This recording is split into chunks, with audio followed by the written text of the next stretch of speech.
Why is my ice dam melting in my house? So I have a lot of videos, and this one's kind of a really cool diagram here that could actually show you what's happening, and I'll try to explain what's happening here. Um, Basically, it starts off with over here heat ducts. So if you got heat ducts in the attic, or a light socket with a hole in it, or let's say an attic access panel, a pull down, okay, a pull down stair, or a house fan, or recessed can lights will do it if they're not insulated. Whatever it is, you got it. Your attic is a non-conditioned space. Well, most of them are. And what happens is in the non-conditioned space, if you can add heat, it melts the snow. Okay, so the water then runs down to here. Okay, and that gutter over here is very cold because it's cold outside. And when it's cold outside, it causes it to freeze. And then this builds up this big ice dam. That's why it's called an ice dam. So the icicles are just the ice dam leaking. That's just a sign of it. The real problem is the ice dam above it here. Then the water leaks and it gets stuck in the ice dam. Okay? And depending on how big the ice dam is, depends on how far the water leaks in your house.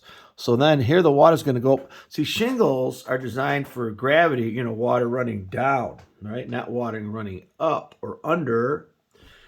So then the water and shingles aren't like a swimming pool, okay? They're good in one direction, right? Not going opposite. Wind-driven rains can cause leaks with roofs too, right? So then the water leaks through underneath the shingles and leaks inside your walls, and that's where you start getting moisture. So that's how an ice dam works, right?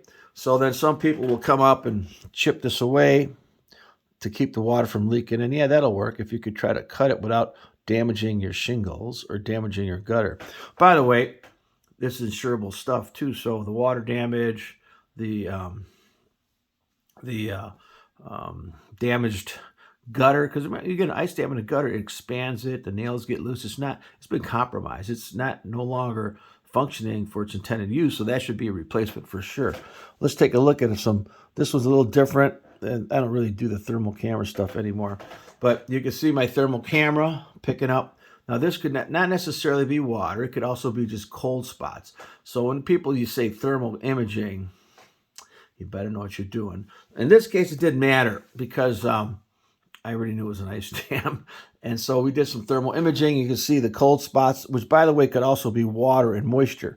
So the thermal camera, it's just a temperature differential, whether it's moisture or just cold air. You really don't know unless there's a stain. And, of course, I have a moisture meter, so I use a moisture meter, right? But you can see how this area here where the insulation is bad. And when it gets wet, it also loses its R value, right? So it loses some of its value. There's a can light, heat loss, okay? And so basically here you can see the moisture stains.